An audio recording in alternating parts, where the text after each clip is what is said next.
आज सोचा तो ये था कि भरत मिलाप चौराहे पर रमाऊ केवल प्रेम प्यारा के संदेश पर कुछ बात रखूं, तो फिर मैं स्वामी विवेकानंद, राजा राम मोहन राय,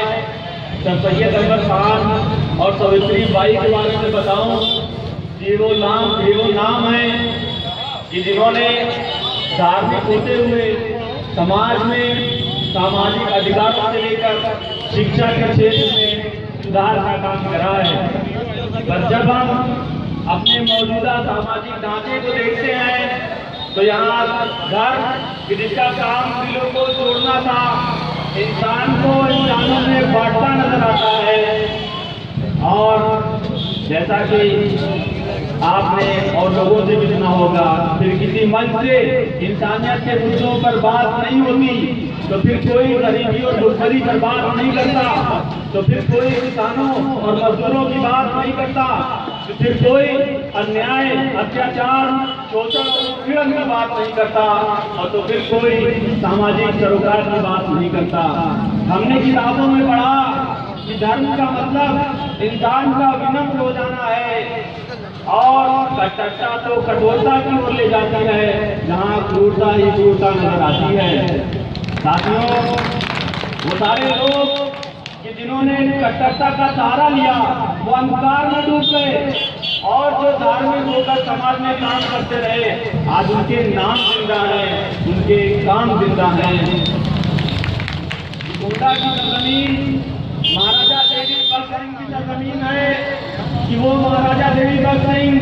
कि जिन्होंने अंग्रेजी सरकार की मुखालिफत करी, उसके आगे घुटने नहीं टेके और डट कर मुकाबला किया। ये गोंडा की जमीन वो है कि जहाँ क्रांतिकारी महानायक राजेंद्र नाथ गांधी ने शहादत पाई, और ये गोंडा की जमीन वो है कि जहाँ आपने हनुमान तिवारी, फजलुल बारी जिंदाबाद के नारे लगाए। ये है हमारा इतिहास, जहाँ हमको सामाजिक सांप्रदायिक सौहार्द नजर आता है, एकता और अखंडता नजर आती है। पर ये विडंबना ही कहिए कि बलिदान, बगावत, संघर्ष की भूमि पर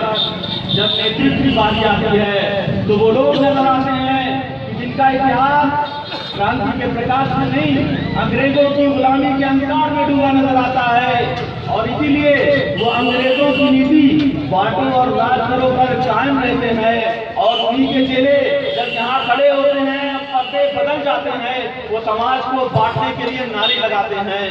साथियों, आपने पिछली सरकार में देखा कि यहाँ गोंडा की सड़कों पर कुछ सफाई मजदूर अपने वेतन के भुगतान के लिए विरोध प्रदर्शन कर रहे थे। तो हमारी साक्षरता किस काम की,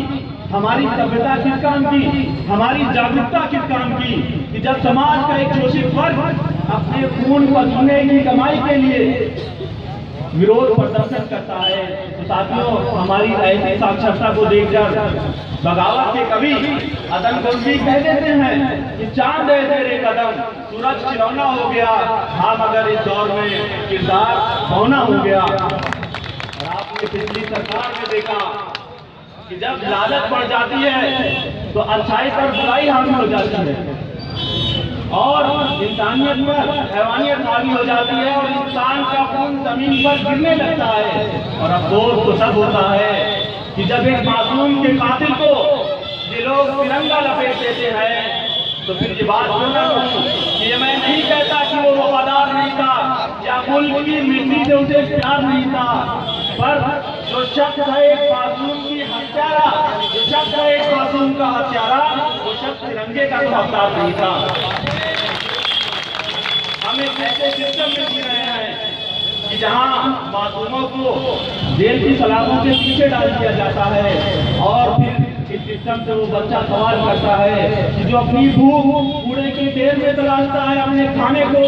और फिर किसान सवाल करते हैं कि जिनके चूल्हे बुझे हुए हैं, और वो मजदूर सवाल करता है कि जो खाली हाथ शाम को अपने घर लौटता है और अपने बच्चों से नजरें नहीं मिला पाता।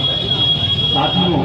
फिर एक माँ कि जिनके कानों में तैफई के जश्न की आवाज जाती है तो अपने धूप से सड़ते बिलखते बच्चों को देखकर ये बोल उठी है कि अजब रकम है समाजवादी शासन से लगाकर जख्म नमक से मसाज करते हैं और गरीब को तरसता है एक वाले को तैफई के कुत्ते भी राज करते हैं। माफ कीजिएगा लेकिन ये बात बता दूं कि राजनीति का उद्देश्य अपना साम्राज्य या किसी पर अपनी हुकूमत को कायम करना नहीं, बल्कि एक दूसरे के साथ मिलकर किसी को दुख न देते हुए सबकी खुशी में शामिल होने का है कि जहां न नफरत में बात होगी लेकिन उठा ले जाएंगे।